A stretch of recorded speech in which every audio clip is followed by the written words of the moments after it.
तो friends, welcome to learning zone.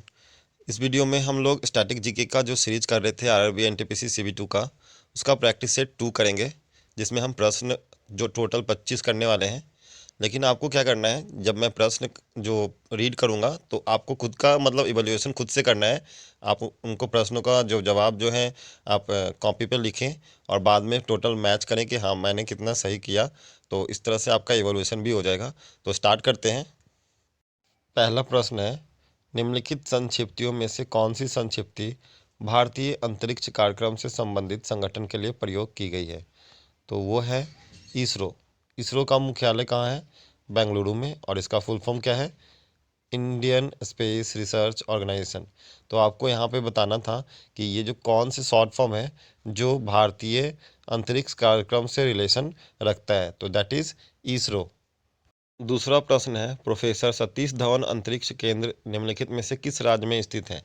तो आपको पता होना चाहिए कि सतीश धवन अंतरिक्ष केंद्र जो है वो आंध्र प्रदेश में सिचुएटेड है। तो इसका आंसर करेक्ट होगा आंध्र प्रदेश। प्रोफेसर सतीश धवन अंतरिक्ष केंद्र आंध्र प्रदेश स्टेट में स्थित है। प्रश्न है, इसरो द्वारा अब तक प्रक्षेपित कौन सा उपग्रह भारत में डायरेक्ट टू होम यानी डीटीएच टेलीविज़न सेवाओं की आवश्यकता को पूरी करेगा, मतलब पूर्ति करेगा? तो वो है इनसेट 4A। आपको याद रखना है कि इसरो द्वारा प्रक्षेपित उपग्रह जो है डीटीएच टेलीविज़न सेवाओं की आवश्यकता को पूर्ति करता है, वो है इनसेट 4A। अगला प्रश्न है, विक्रम साराभाई अंतरिक्ष केंद्र कहाँ स्थित है? तो विक्रम साराभाई अंतरिक्ष केंद्र त्रिवेंद्रम जो कि केरला में स्थित है। तो आपको याद रखना है विक्रम साराभाई अंतरिक्ष केंद्र त्रिवेंद्रम में सिचुएटेड है और वो कौन से स्टेट में है? तो वह है केरला में। अगला प्रश्न है, श्रीहरिकोटा किसके लिए फेमस है, मतलब किसके लिए प्रसिद्ध है? तो वो अंतरिक्ष यान प्रक्षेपण के लिए फेमस है, याद रखना है। श्रीहरिकोटा अंतरिक्ष यान प्रक्षेपण के लिए फेमस है। अगला प्रश्न है, पर्ल सिटी एक्सप्रेस चेन्नई को किससे जोड़ती है? तो पर्ल सिटी एक्सप्रेस जो है चेन्नई को तूतीकोरिन से जोड़ती है।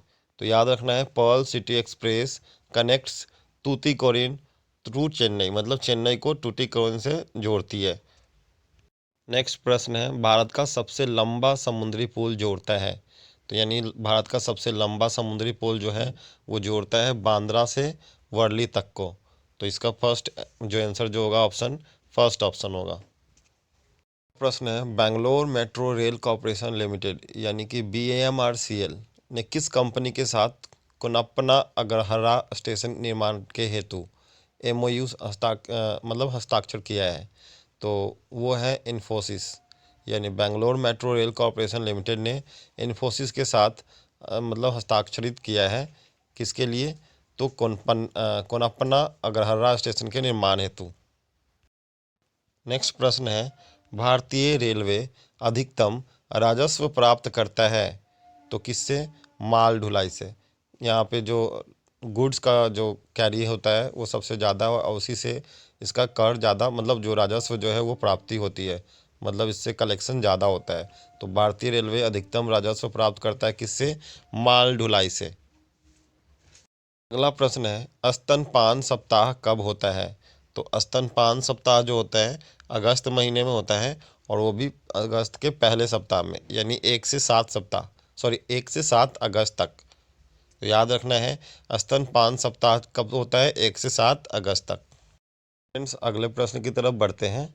निम्नलिखित में से बाल दिवस के दिन मतलब किनका जन्म हुआ है, एक तरह से कह सकते हैं, या किनके जन्मदिन पर हम बाल दिवस सेलिब्रेट करते हैं? तो वो है हमारे देश के प्रथम प्रधानमंत्री डॉक्टर पंडित जवाहरलाल नेहरू, जिनको प्यार से बच्चे चाचा नेहरू भी कहते हैं। तो इस प्रश्न का उत्तर जो होगा वो जवाहरलाल नेहरू। नेक्स्ट प्रश्न है, नागकरम किनका अहम नृत्य है? मतलब ये डांस जो है किस जनजाति का सबसे फेमस डांस है? तो ये है खासियों लोगों का। यानी खासियों का, जैसे गारो और खासी और जयंतिया जो है उनमें से खासी लोगों का नागकरम नृत्य जो है वो फेमस है। तो आपको याद रखना है नागकरम नृत्य जो है वो खासी लोगों का फेमस डांस है। फ्रेंड्स, अगला प्रश्न है, मल्लिका साराभाई किस शैली के नृत्य के लिए प्रसिद्ध है? मतलब जो मल्लिका साराभाई जो है वो कौन सी शैली के नृत्य के लिए फेमस हैं? तो वो हैं भरतनाट्यम। यानी मल्लिका साराभाई जो हैं वो भरतनाट्यम से रिलेशन रखते हैं और वो इसी नृत्य के लिए फेमस हैं। ये जितने भी मैंने प्रश्न तैयार किए हैं ये सारे प्रीवियस ईयर से रिलेटेड हैं और ये बहुत ही इंपॉर्टेंट क्वेश्चन हो सकते हैं। तो जितने भी मैं प्रैक्टिस सेट अगर अभी मैं जो करा रहा हूँ CBT 2 के लिए वो सारा करते जाइए और मेरे चैनल को सब्सक्राइब भी कर ले, क्योंकि आगे वाले जो वीडियोस आने आएंगे तो उसके अपडेट आपको मिलते रहें, है ना। तो आगे बढ़ते हैं नेक्स्ट प्रश्न की ओर। अगला प्रश्न है, विश्व साक्षरता दिवस किस तारीख को मनाया जाता है? यानी कि वर्ल्ड लिटरेसी डे किस दिन मनाया जाता है? तो वो है 8 सितंबर। तो आपको याद रखना है विश्व साक्षरता दिवस 8 सितंबर को मनाते हैं। नेक्स्ट 8 मार्च को क्या मनाया जाता है? जैसे अभी 8 सितंबर को हम लोगों ने वर्ल्ड लिटरेसी डे के बारे में पढ़ा, तो उसी तरह से 8 मार्च को क्या मनाया जाता है? तो अंतर्राष्ट्रीय महिला दिवस जो है वो 8 मार्च को मनाया जाता है। याद रखना है अंतर्राष्ट्रीय महिला दिवस जो है वो 8 मार्च को हम लोग मनाते हैं। बढ़ते हैं अगले प्रश्न की ओर। एज यू लाइक इट किसकी रचना है? तो एज यू लाइक इट जो है ये शेक्सपियर की रचना है। तो आपको याद रखना है as you like it is written by Shakespeare. अगला प्रश्न है, अपनी रचना यामा के लिए किसे ज्ञानपीठ पुरस्कार मिला? तो अपनी रचना यामा के लिए जो जो पुरस्कार मिला है ज्ञानपीठ पुरस्कार वो है महादेवी वर्मा। तो महादेवी वर्मा को यामा के लिए ज्ञानपीठ पुरस्कार मिला था। अगला प्रश्न है, गॉड ऑफ स्मॉल थिंग्स पुस्तक को पुरस्कार मिला है, यानी कि गॉड ऑफ स्मॉल थिंग्स जो पुस्तक है उसे कौन सी पुरस्कार मिला है? तो सबसे पहले तो मैं बता दूं इसके ऑथर जो हैं वो है अरुंधति रॉय। तो और इनको जो मिला था वो पुरस्कार बुकर पुरस्कार मिला था गॉड ऑफ स्मॉल थिंग्स के लिए। तो इस प्रश्न का जो ऑप्शन हो जाएगा सही बुकर पुरस्कार। अगला प्रश्न है, अंतर्राष्ट्रीय व्यापार का उद्देश्य क्या है? यानी कि इंटरनेशनल ट्रेडिंग जो है उसका मेन उद्देश्य क्या होता है? तो अंतर्राष्ट्रीय आय को बढ़ाना राष्ट्रीय आय को बढ़ाना जो है इसका मेन मकसद होता है। तो अंतर्राष्ट्रीय व्यापार जो होता है उसका जो मेन उद्देश्य है राष्ट्रीय आय को बढ़ाना। जैसे इंडिया किसी और के साथ करेगा तो इंडिया चाहेगा कि मेरा जो है वो आय बढ़े। तो याद रखना है अंतर्राष्ट्रीय व्यापार का मेन उद्देश्य होता है राष्ट्रीय आय को बढ़ाना। अगला प्रश्न है, निम्नलिखित में से कौन सी भाषा अधिकांश स्थानीय लोगों द्वारा बोली जाती है और इसे कास्तेल्नो भी कहा जाता है? तो वो भाषा है स्पेनिश।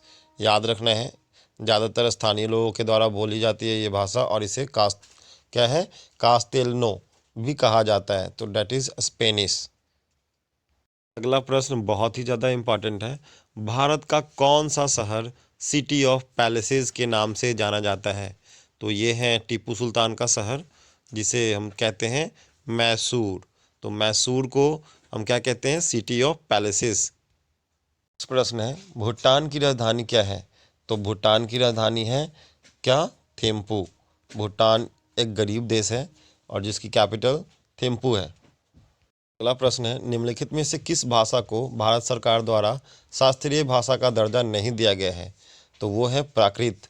प्राकृत को भारत सरकार द्वारा शास्त्रीय भाषा का दर्जा नहीं दिया गया है। तो इसके आंसर जो करेक्ट होंगे वो है सेकेंड ऑप्शन प्राकृत। फ्रेंड्स अब प्रश्न जो है वो आपके लिए है, इसका आंसर आपको कमेंट बॉक्स में देना है। बिहू कहाँ का प्रसिद्ध नृत्य है?